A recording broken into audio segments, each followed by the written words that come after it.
Hey guys, it's Junti. I'm back with a news story in regards to Alec Baldwin, and this is a huge development. I actually did read about it yesterday, and I was like shocked to know that this happened. Like he was on a movie set, and he accidentally shot somebody to death, and now he's being charged for manslaughter based on that. So it was a Rust shooting, death on the set of the movie Rust. So it was a cinematographer Halyna Hutchins. I'm gonna show the picture of that person here as well. There you go. So beautiful person, and feel so sad about her and her family. What happened, and it's just an accident, but still, there has to be some repercussions. People have to be careful. Why do you have a loaded gun anyway on a set? So our film's armor Hannah Gutierrez is facing the same charges. First judicial district attorney said in written statement. In addition to those charges, assistant director David Halls has signed a plea agreement for the charge of negligent use of deadly weapon.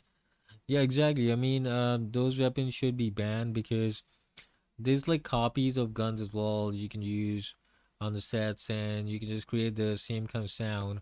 I suppose they just want more realism in the movies, but this kind of realism we don't really need in the movies by using a deadly weapon in on the set of a movie. If any one of these three people, Al Baldwin, Hannah Gutierrez, or David Halls, had done their job, Halyna Hutchins would be alive today, said Andrew Reeves, the special prosecutor appointed by Carmack Altweez. It's that simple. It's true, actually, it's true.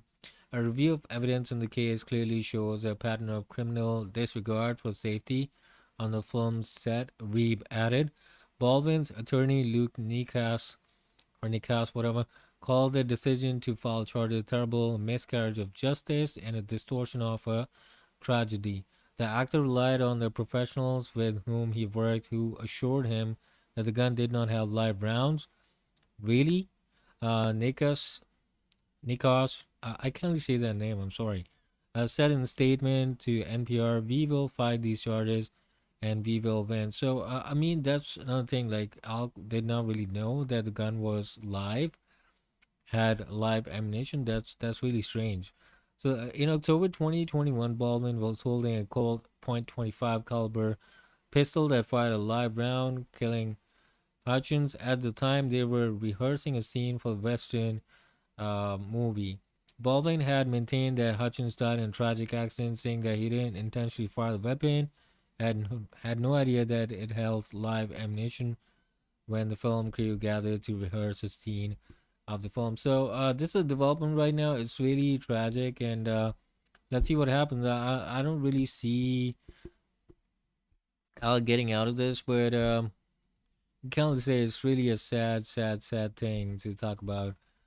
I just feel sad for the family of the person who died. And I mean, that's really tragic. With that, John Team signing out. You have a nice day. Thank you for listening and watching.